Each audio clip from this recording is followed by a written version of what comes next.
हाँ, तो सभी भागवत कथा के प्रेमियों, रसिक जो हमारे मित्र हैं, सबका स्वागत है आज पुनः नई वीडियो में।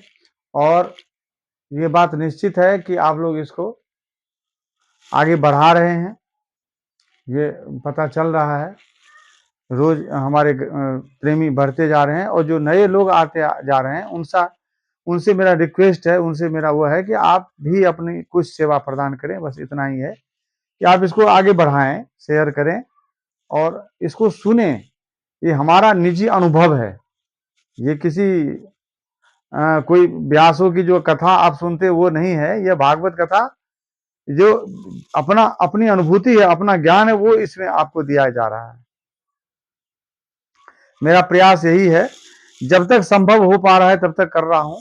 तो आप लोग इसको यदि आगे बढ़ा देते हैं तो ये सबके लिए, सबके पास पहुंचता है। बस यही है आपकी सेवा।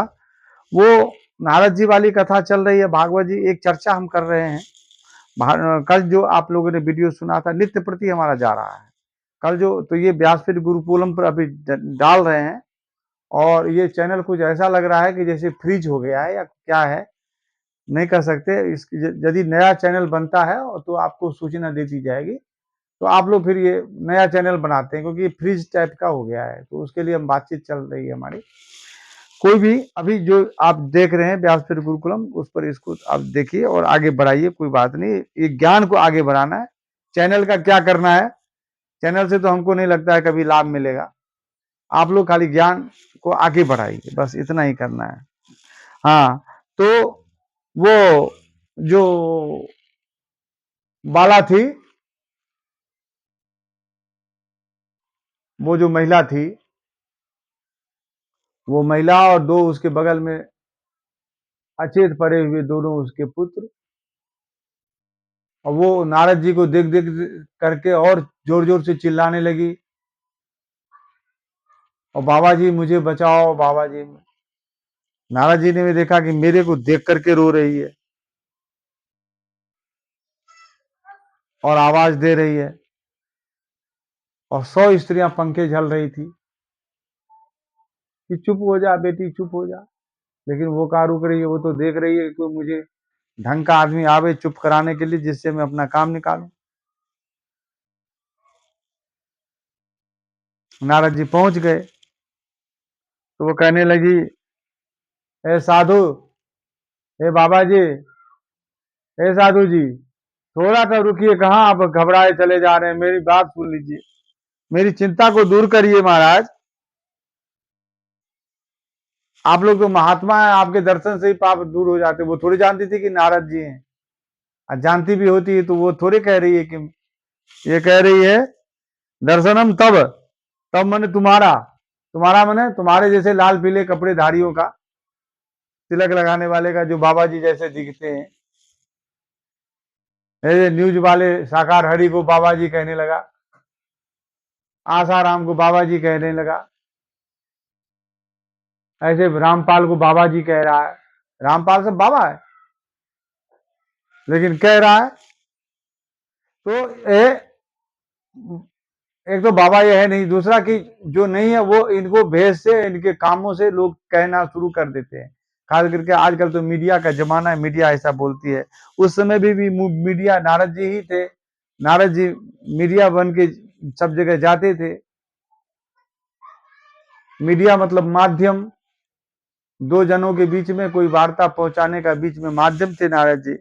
नारद जी उधर से जा रहे हैं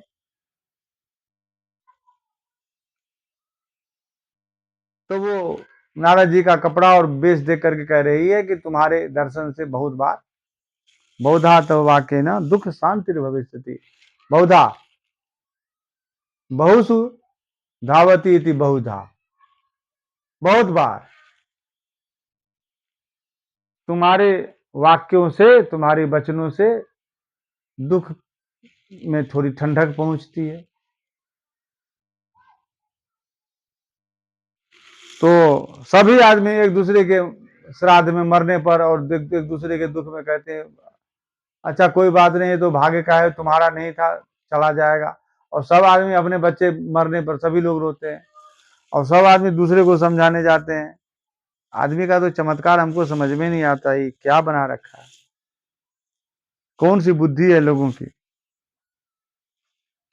कह रहे हैं कि नारद जी कहने लगे कि देखो देवी, पहले तो तुम ये बताओ कि तुम हो कौन, और ये दोनों कौन हैं, और ये औरतें कौन हैं जो कमल के पत्ते के समान जिनकी आंख हैं, जिनकी आंखें हैं, पद्मलोचना है स्त्रिय का, कौन स्त्रियां हैं, विस्तार से बताओ कि ये तुम्हारे दुख कैसे हैं। वो बाला कहने लगी, अहम भक्ति रीति ख्याता, मेरा नाम भक्ति है महाराज, इमो में तनयो मतो, और ये दोनों मेरे बच्चे मान लो। इनके नाम है ज्ञान और वैराग्य, और बहुत काल बीत जाने पर ये जर्जर हो गए हैं, कमजोर हो गए हैं। जर्जर का मतलब यह है कि जैसे कपड़ा चारों बगल फट जाता है, लेकिन अभी बाजू सही रहता है, लेकिन बाजू के नीचे फट जाए, ऊपर फट जाए, दाएं फट जाए, बाएं फट जाए, लेकिन सिलाई भी आधी फट जाए, लेकिन अभी तक घुस रही है हाथ,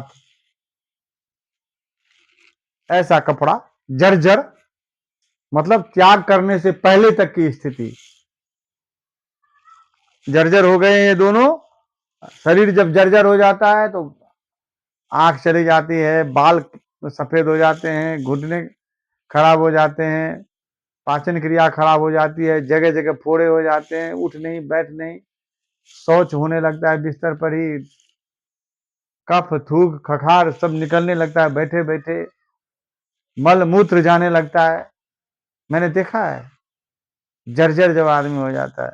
वही कह रहे हैं कि इनकी तो आंख ही नहीं खुल रही है, और ये जो देख रहे हैं कि ये औरतें हैं महाराज, ये हमारी सेवा के लिए आई हैं, लेकिन हे तपस्वी, हे तपोधन, आप ध्यान से मेरी बात सुनो महाराज।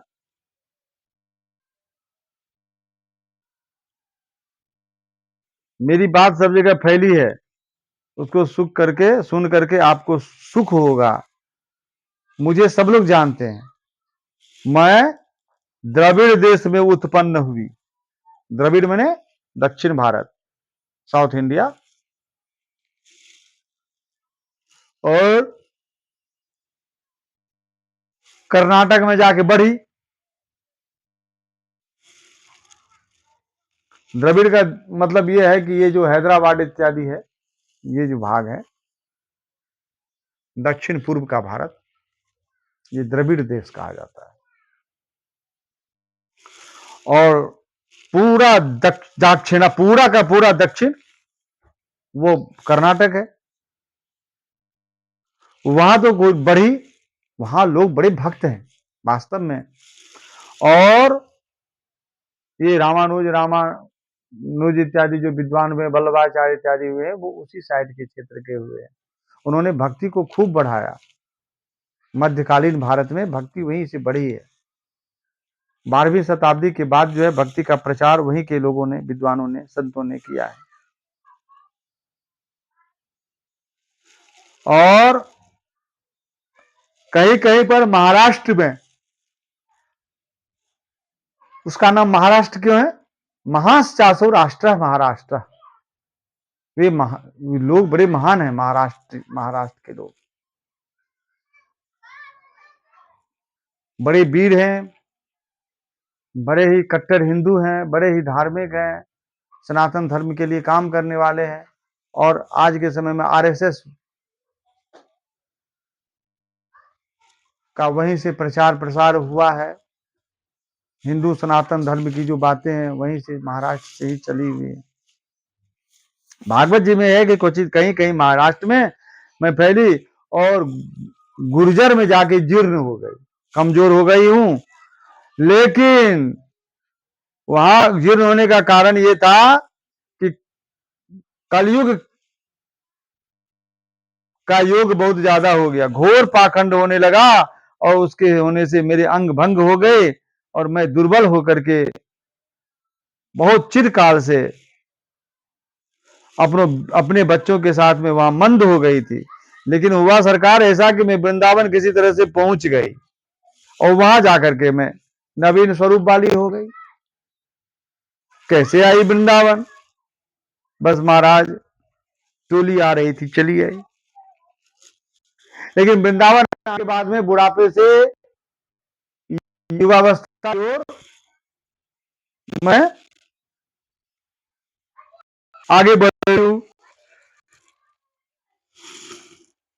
पृष्ठ रूपातो सांप्रतम, मेरी अवस्था इस समय यहां पर वृंदावन में बढ़िया हो गई।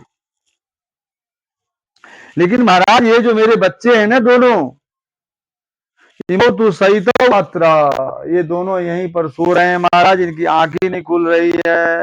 ये क्लिश्यता श्रमात, श्रम से दोनों थके हुए हैं। और मैं इस अवस्था छोड़कर विदेश मैं जाना चाह रही हूँ, मैं चल गई हूँ। लेकिन जाऊं कैसे? ये दोनों मेरे बच्चे जब तक अपना बुढ़ापा त्याग नहीं, इनको यहीं छोड़ के कैसे चले जाऊं? आखिर मेरे बच्चे तो है महाराज। इसलिए मैं तो जवान हो गई, लेकिन ये मेरे बच्चे बूढ़ पड़े हुए हैं। इस विपरीत को क्या करूं? माँ तो जवान और बच्चे बूढ़े, उल्टे काम हो गए। अतः चामी आत्मान विस्मयावेश मानसा, इसे मैं अपने आप को विस्मय से अविष्ट होकर के मन वाली होकर के बार बार सोचा करती हूँ कि मैं क्या करूं। इसलिए हे योगिनी दे, हे धीमान, हे बुद्धिमान आत्मा,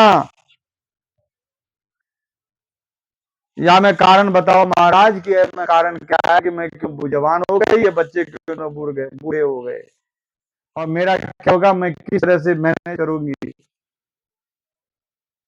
वास्तव में हर एक मन की चित्त की समस्या है। हमको, आपको मैं अब भागवत बता रहा हूं। ये भागवत की कथा है, कथा से भी ले रहे हैं, पोथी से भी, और मैं इसको समझाने का प्रयास आपको कर रहा हूं। ये बताओ कि कभी आपको सही बात सुनने का मन नहीं होता? नाच गाने, सिनेमा, सर्कस, टीवी प्रोग्राम, वही देखने में आपको अच्छा लगता। बाजार घूमने में, रील बनाने में, रील देखने में, उसी में दिमाग लगा रहा है। क्यों ऐसा होता है? क्योंकि ज्ञान वैराग्य कमजोर हो गया है, बुढ़ा हो गया है। ज्ञान अपना महत्व खो दिया है। विराग नहीं आ रहा है, सब कुछ सत्य दिख रहा है। विराग तब आएगा, वो भी ऊपरी में कुछ करने की शक्ति नहीं रहेगी, तब विराग आने से कोई फायदा नहीं रहेगा। अभी तो आपको सब सत्य नजर आ रहा है ना। चारों बगल से जूते जब पड़ेंगे और कोई बचाने वाला न रहेगा, सब लूट के खाने वाले ही चारों तरफ मिलेंगे, तब तुम्हारा वैराग्य किसी काम का भी नहीं रहेगा। तो इसीलिए मन में ही एक ऐसा बनाओ, एक ऐसा स्थान बनाओ, एक ऐसी कुटिया मन में ही बनाओ, जहां पर अपने चित्त में ही दो भाग करके एक मन को दूसरे मन से पूछवाओ कि हे मन, तू ये बता कि मैं ये क्या कर रहा हूं। ये मन की ही दो अवस्था है, बुद्धि, वो माता भक्ति है, और तुम्हारे ही मन में ज्ञान वैराग्य, दो प्रकार के पुत्र हैं जो बेहोश पड़े हुए हैं। और जिस कार्य के लिए इस धरती पर आए हो, आत्मा को जानने वाली बुद्धि को भक्ति कहते हैं। वो भक्ति जवान तो हुई है, लेकिन वो भी पुत्र के वजह से दुखी है। पुत्र नहीं जा रहा, अर्थात ज्ञान और वैराग्य में भक्ति की गति नहीं हो रही है। ये तो हर एक मन की स्थिति है। और नहीं तो बताओ, इस तरह की कोई कथा हो सकती है? भक्ति कोई आदमी हो सकता है? भक्ति क्या है? इस प्रकार से कथा ये बनाई गई है। तुम लोगों को सारे व्यास यही कथा सुनाते हैं। मुझे तुम बताओ, ज्ञान और वैराग्य कोई आदमी है? और भक्ति कोई औरत है? हो सकता है ऐसा? नहीं हो सकता। भक्ति कोई औरत तो हो नहीं सकती है। ये तो चित्त की स्थिति है। किसी के पास भक्ति है, किसी के पास नहीं है, लेकिन इसको एक मनुष्य के रूप में दिखाया गया है। ऐसे ही सारी बातें दिखाई गई है। तुम्हें जब होश आ जाए, जब जागो तभी सवेरा, ये बात इसमें है। इसी प्रकार से नारद भी कोई आदमी नहीं।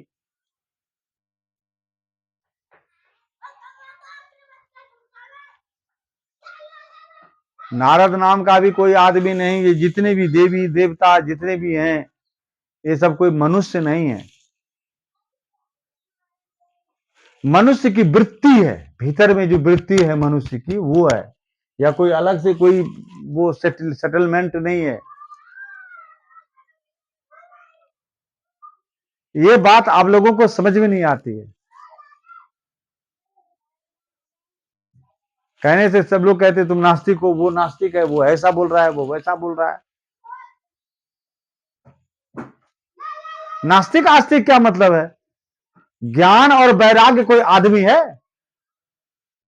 जब एक चावल सही नहीं बैठ रहा है एक बर्तन में, तो सारे चावल नहीं बैठ रहे।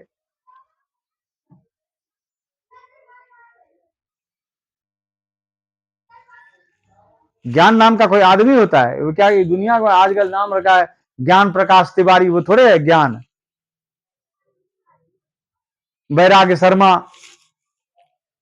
वैराग्य लाल यादव, वो थोड़े है। ऐसा कुछ भी नहीं है।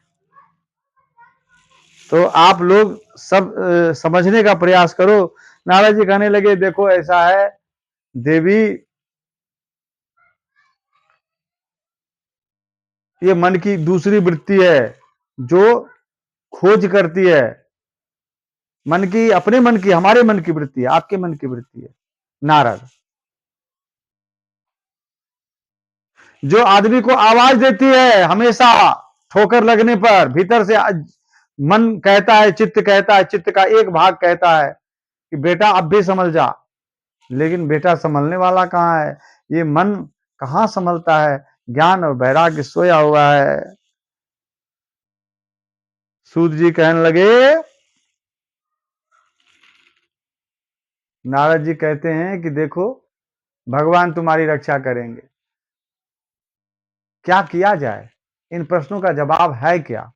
सारे बाबा लोग, सारे संत लोग, सारे बड़े बूढ़े, सारे लोग ऐसे ही कहते हैं, अच्छा घबराओ मत, भगवान ठीक कर देंगे। आदमी बिगाड़ता रहे और भगवान ठीक करने का ठेका लिया।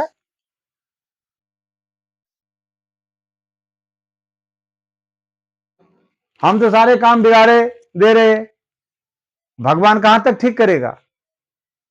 हमारे मन बुद्धि में बिगड़ने का संस्कार बना हुआ है, बिगड़ता जा रहा है, हमेशा दिन ब दिन बिगड़ रहा है। और जो मिलता है वो कहता है भगवान ठीक कर देगा। खास करके किसी भी साधु महात्मा के पास जाओगे तो बोला हमारे आश्रम में रहो, यहीं पर प्रसाद पाओ, और यहीं जो सेवा बन पाए तो करो, नहीं तो यहीं रहो। उसको पता है कि यहाँ रहेगा तो कोई ना कोई काम तो करेगा ही। किसी आदमी को रखो तो 5,000 10,000 देना पड़ेगा। ये आया है जूता खा करके तो कहीं फ्री में यहाँ लगा रहेगा, ज्यादा से ज्यादा 2 रोटी खा लिया करेगा, सुबह 2 रोटी शाम। तनख्वाह तो नहीं देना पड़ेगा इसको। बाबा लोग बोल देते हैं रहो आश्रम में। और उसके बाद में वो स्त्री हो तो स्त्री वाली व्यवस्था में चली जाती है, पुरुष हो तो पुरुष वाली व्यवस्था में चला जाता है। पुरुष को स्त्री की तरह इस्तेमाल कर लिया जाता है, स्त्री को पुरुष की तरह इस्तेमाल कर लिया जाता है। इस्तेमाल होने वाली बात है फिर।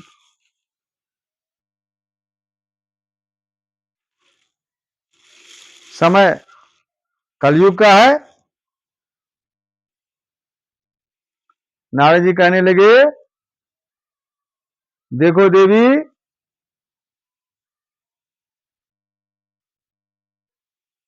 यह युग दारुण भयंकर कलयुग है। सदाचार,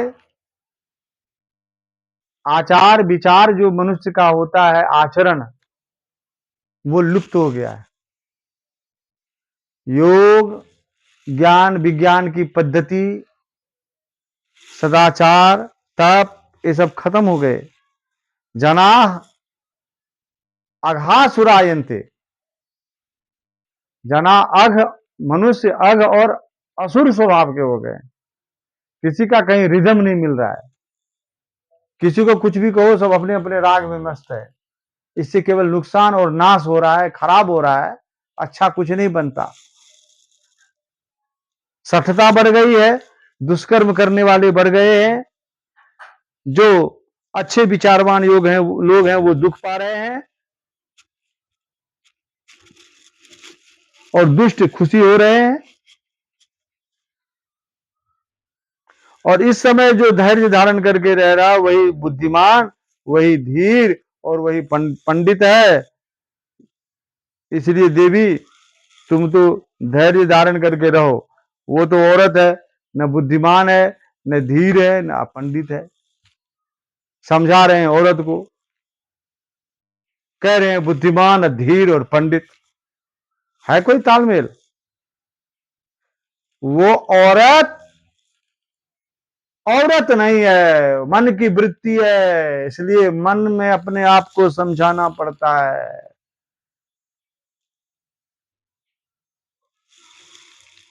ये बात इस तरह से समझनी पड़ेगी। कह रहे हैं, कह नारद जी कह रहे हैं ना, धत्ते धैर्यम तु यो धीमान स धीरा पंडितो थवा। तो ये बात औरत को समझाने का तरीका थोड़े है, वो तो औरत को समझा रहे हैं ना।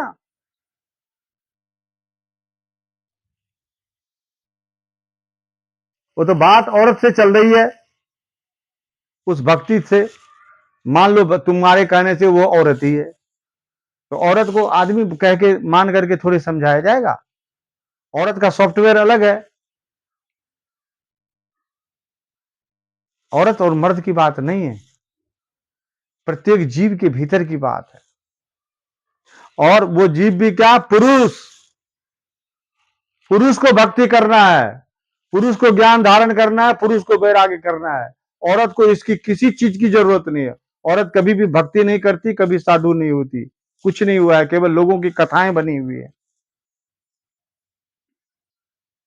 वो कौन सी मीरा थी, कहां पर किसने क्या भक्ति करी, और आज के समय में तो 1 लाख मीरा हो गई है। वृंदावन में तो चारों तरफ मीरा ही मीरा है। भगवान बचाए इन मीराओं से। ये लोगों की एक जवानी कथा, जैसे लोग आज के लोग तो सब दिन ऐसे ही रहे हैं, बिना देखे सुने, बिना समझे बुझे कुछ तो कुछ बोलते रहना है।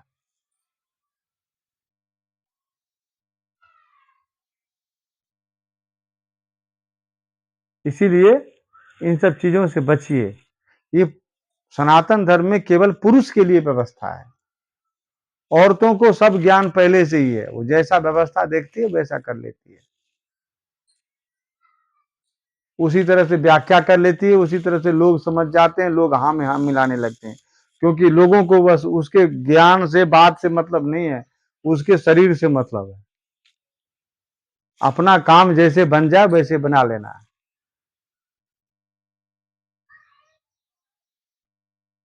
रोटी खानी है बस, वो आदमी को, औरत जो जितने, जब तक रोटी खानी नहीं है, जब तक जो भी बोलती है तब तक बोल करके, जिस बात से खुशी हो जाती है उस बात से खुशी करके उससे रोटी हाथ से खा लेना है, अपनी भूख मिटा लेना है, चल देना है, बस। इतना ही काम है औरत का, और कोई काम नहीं। ये पक्की बात मान लो आप, इससे आगे कुछ भी नहीं। इसीलिए नारद जी कह रहे हैं कि देखो ये देवी वही धीर है, वही पंडित है, वही समझदार है जो धैर्य धारण कर लेता है इस समय। अस्पृश्य अनवलोक्या इयम, अस्पृश्या अनवलोक्या इयम धरा शेष भार करी। ये जो पृथ्वी है इस समय तो छूने लायक नहीं है, रहने लायक नहीं है, और देखी जाने वाली बात नहीं हो रही यहाँ पे। और यह तो टिकी जो हुई है वो शेष, शेष मने, शेष मने बचा हुआ, कुछ बातें बच रही हैं इसकी वजह से टिकी हुई, और जो बातें बची हुई उस पर भी ये भार हो रही है। ये इसका मूल अर्थ है। लेकिन तुम लोग क्या अर्थ लगाते हो, कोई शेष नाम का सांप है उस पर टिक रहा है। तुम लोगों को सारी मूर्खता वाली कथा ही याद बढ़िया समझ में आती है।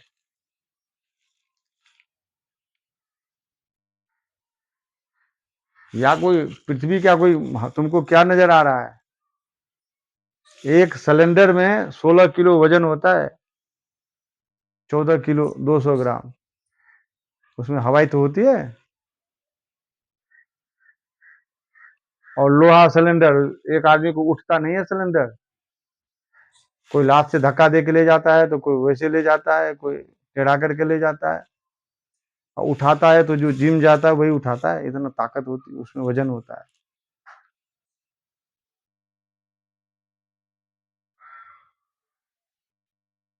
कैसे आदमी जी रहा है, शेष भार करी धरा, शेष नाग जो है सांप को उठाया हुआ है, ऐसी बात नहीं है। सब बातों का अर्थ समझो। शेष का मतलब है कुछ बातें बची हैं, कुछ चीजें बची हैं इस तरह की, जिन चीजों की वजह से, जिन बातों की वजह से, जिन कार्यों की वजह से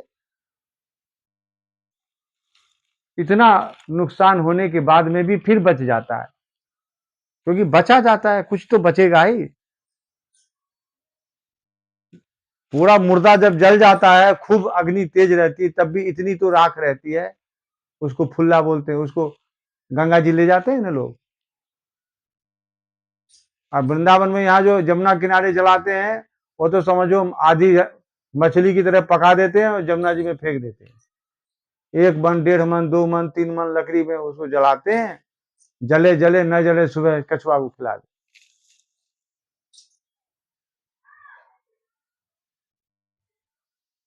यहाँ के लोग ऐसे ही करते हैं, चले आते हैं, बीड़ी फूकते रहते हैं घर पे।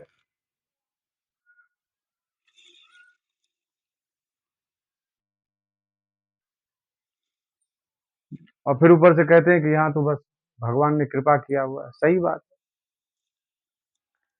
ये सब आदमी के दिमाग पर डिजाइन है। जहां का आदमी जो जैसा कर रहा है, पूरी दुनिया में लोग मर रहे हैं, जी रहे हैं, जन्म रहे हैं, जहां का लोग जैसा सही समझता है वही सही है। कोई कोई नियम किसी के लिए परमानेंट नहीं है, इन सब चीजों से कुछ नहीं है। हाँ, एक बात है कि समझदारी विकसित करना पड़ेगा आदमी को, चाहे वो कहीं का भी हो, चाहे वो आदिवासी हो या पढ़ा लिखा आदमी हो, चाहे न्यूयॉर्क में रहता हो, चाहे कनॉट प्लेस में, या चाहे वृंदावन में।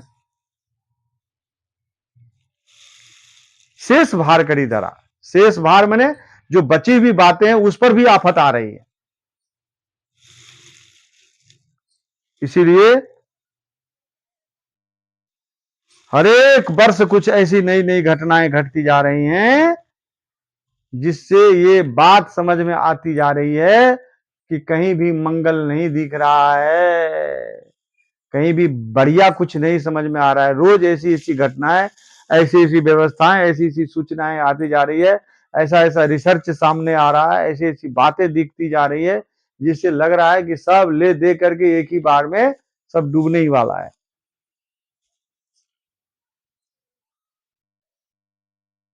तुम्हारे बच्चे के साथ में भी देवी कोई इस समय सांप्रतम, मैंने इस समय न कोपी साकम विद्यते कोपी सहायम विद्यते। तुम्हारे बच्चों के साथ में भी कोई खड़ा नहीं है इस समय,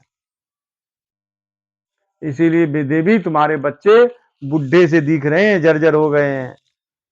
और तुम तो क्या है कि वृंदावन का संयोग पा गई हो, वृंदावन की भक्ति मिल गई है, यहां ठाकुर जी वहां ठाकुर जी, हरे कृष्णा हरे रामा, यहाँ दे दो वहां दे दो, ऐसा कर लो वैसा कर लो, भंडारा कर लो। इसी को भक्ति बोलते हैं। हाथ में माला लेकर के जहां तहां लोग घूम रहे हैं, न जप करना न पूजा करना, जो मिल गया उसको उपदेश कर दिया, नाम जपो, फलाना करो, ये करो वो करो, यहाँ चढ़ावा कर दो वहां चढ़ावा कर दो, भगवान का नाम लेते रहो, फलाना करते रहो, राधा राधा करते रहो, मार, ये सब भक्ति है। करो, तुमको यदि समझ में आ रही है ये भक्ति है तो करो। और इसीलिए इन्हीं सब राग रंग में, ये राग रंग है, भक्ति कहाँ है, इसीलिए तुम जवान हो रही हो,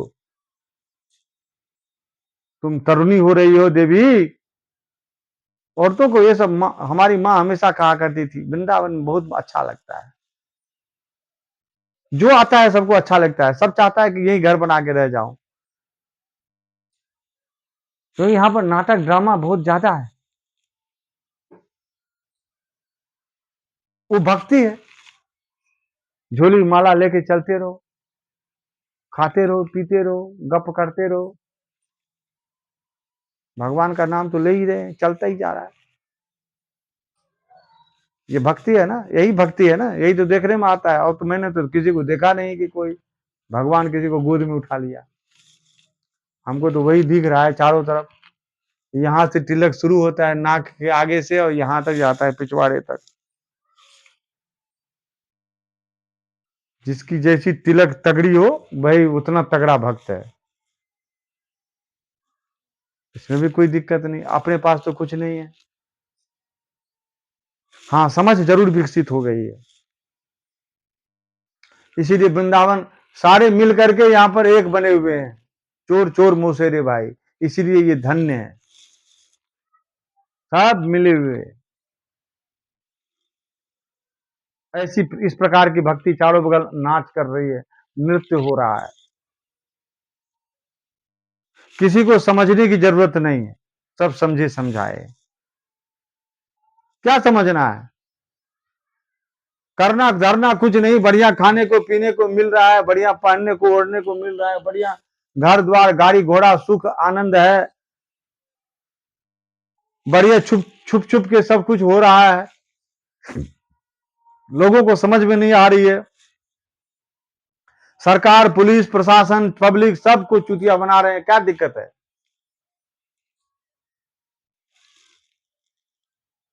इसलिए यहां पर खूब नाच चल रहा है। ये जो तुम्हारे ज्ञान वैराग्य दोनों पुत्र हैं, इसके यहाँ पर कोई ग्राहक नहीं है। क्यों, यहाँ ज्ञान और वैराग लेके क्या करेगा, ज्ञान करेगा या जूते पड़ेंगे जैसे मुझे, यहाँ ज्ञान का काम नहीं है, जितना तुम कर सको यही सब। लोग आएंगे बोरियों में कट्टों में पैसे भर भर के देंगे, ये जितने उछलने कूदने नाचने वाले हैं ये सब बड़े बड़े भक्त हैं। यहाँ लोग भी ऐसे आते हैं, औरतें भी ऐसी आती है कमर मटकाते मटकाते। ये लीला यहाँ पर मिलती है, नाच गाना सब यहाँ पर, किन्नर गंधर्व यक्ष घूम रहे हैं।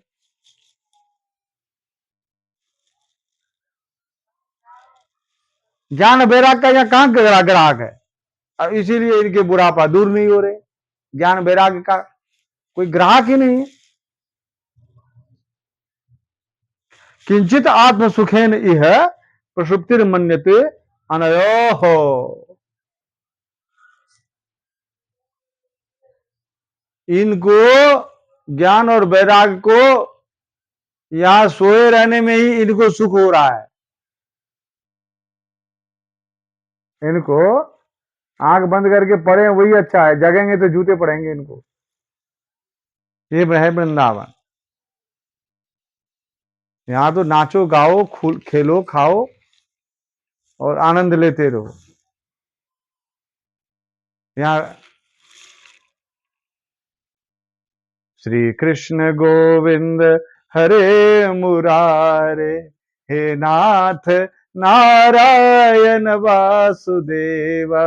राधे राधे राधे राधे राधे राधे राधे राधे, कृष्ण कृष्ण कृष्ण कृष्ण कृष्ण कृष्ण कृष्ण कृष्ण कृष्ण कृष्ण कृष्ण कृष्ण, राधे राधे राधे राधे राधे राधे राधे राधे, कृष्ण कृष्ण कृष्ण कृष्ण कृष्ण कृष्ण कृष्ण कृष्ण कृष्ण कृष्ण कृष्ण कृष्ण, राधे राधे राधे राधे राधे राधे राधे राधे। ऐसा चलता जा रहा है, करते जाओ, कभी न कभी तो बेड़ा। यहाँ ज्ञान वैराग्य का काम नहीं है, ये वृंदावन है। यहाँ तो सब भगवान पर डाल दो, भूल जाओ, कुछ नहीं है। कोई शोक नहीं, कोई दुख नहीं, कोई परेशानी नहीं, पूरा लुट जाओ, लुटा दो, यही चलता है। इस प्रकार से नारद जी समझाने लगे।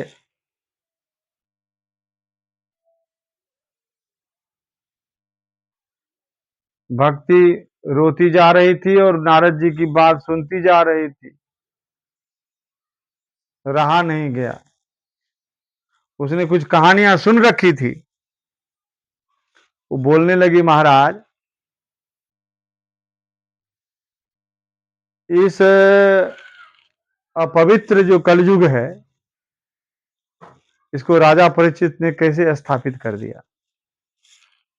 ये राजा परीक्षित के द्वारा कैसी छोड़ा गया यह कलयुग, बताइए। उस पांडव के वंश में, धर्मात्मा वंश में इतने महाराज परीक्षित, राजा परीक्षित इतने धर्मात्मा हुए, अंतिम तो वही थे ना महाराज। और वही बहुत बड़े भगवान के भक्त हुए, भगवान ने उनको दर्शन दिया था, ऐसे मैं सुनती हूँ, जानती हूँ। आज ये अपवित्र कलयुग को बताइए छोड़ दिया, कैसे छोड़ दिया। इसी कारण से जो सार बातें हैं, जो मुख्य बातें हैं, जो आत्मानंद की बात है, जो आनंद की बात है, ये पता नहीं, ये सब गायब हो गया है। और बनावटी आनंद और बनावटी सुखों के चक्कर में लोग पड़े हुए हैं, गोलगप्पा खाने के चक्कर में। औरतें घर से बाहर निकल आई हैं, रील बनाने के लिए पता नहीं क्या क्या कर रही है। राजा कहियो माहौर खा के मर जाई,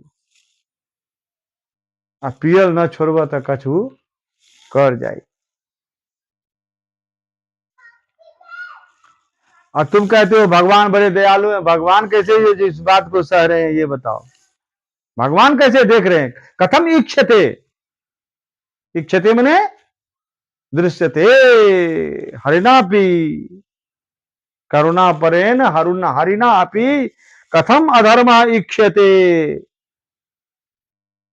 इमम संशयम में छिंदी। मेरे इस संशय को नाश करो महाराज, यह मुझे बड़ी ही शंका सता रही है कि ये कलयुग छोड़ा कैसे गया परीक्षित के द्वारा। क्योंकि महाराज आप जो कह रहे हो और ये बातें, इससे मुझे सुख अनुभव हो रहा है। इस तरह से वो परीक्षित की बातें पूछती हैं भक्ति। नारद जी क्या जवाब देते हैं, इस बात को कल चर्चा करते हैं। कल इस पहले अध्याय का जो है महात्म का जो है अंत होगा। और आप लोग जो है, मैं चाहता हूं कि इस समय जो है आप लोग, आज लाइट भी नहीं है, आप लोग इसको बढ़ाइए, प्रेम से सुनिए और बातों को समझने का प्रयास करिए। ये कोई कथा नहीं है तुम्हारी, यहाँ कोई प्रसाद नहीं मिल रहा है। ये भक्ति के दुख की चर्चा है।